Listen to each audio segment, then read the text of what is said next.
కడప నుంచి ఒక పాస్టర్ వెళ్తాడు. ఎక్కడికి? పాడేరుకి.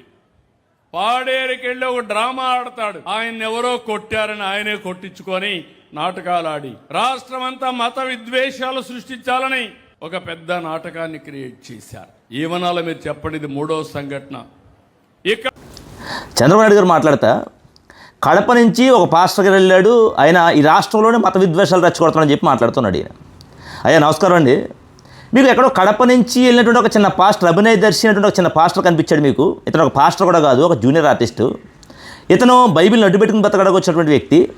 ఎక్కడో ఈ ఆంధ్రప్రదేశ్ రాష్ట్రంలో మారుమూల ప్రాంతంలో, గిరిజన ప్రాంతంలోకి వెళ్ళి అతను చేసినటువంటి చిన్న స్కిట్ మీకు కనిపించింది. కానీ ఈ ఆంధ్రప్రదేశ్ రాష్ట్రంలో సాక్షాత్తు మీ పార్టీ కండువా వేసుకుని ఈ ఆంధ్రప్రదేశ్ రాష్ట్రానికి డిప్యూటీ స్పీకర్గా ఉన్నటువంటి రఘురామకృష్ణరాజు గత 3 నెలలుగా ఈ రాష్ట్రంలో చూపిస్తున్న అరాచకం మీకు కనపడలేదు చంద్రబాబు నాయుడు గారు? లేకుంటే మీ పార్టీ వ్యక్తి అని చెప్పి మాట్లాడడం మానేశారా? గత 3 నెలలుగా క్రైస్తవుల పట్ల కానీ, క్రైస్తవ సహోదరుల పట్ల కానీ రఘురామకృష్ణరాజు అనేటువంటి మీ డిప్యూటీ స్పీకర్, మీ పార్టీ కండువాతో గెలిచిన రాజ్యాంగబద్ధమైనటువంటి ఎమ్మెల్యే, ఇతను చేస్తున్నటువంటి అరాచకం అల్లరి మీకు కనపట్లేదు సార్? ఇతను రెచ్చగొడుతున్న మత విద్వేషాలు మీకు కనపట్లేదు సార్? చర్చిల్లో సౌండ్ బాక్సులు పెట్టొద్దు అంటాడు. సండే స్కూల్ పిల్లలు సండే స్కూల్కి వెళ్తుంటే వాటి మీద మాట్లాడుతూ ఉంటాడు. ఎవరైనా సౌండ్ కొంచెం ఎక్కువ పెడితే కేసులు పెట్టమని చెప్తూ ఉంటాడు.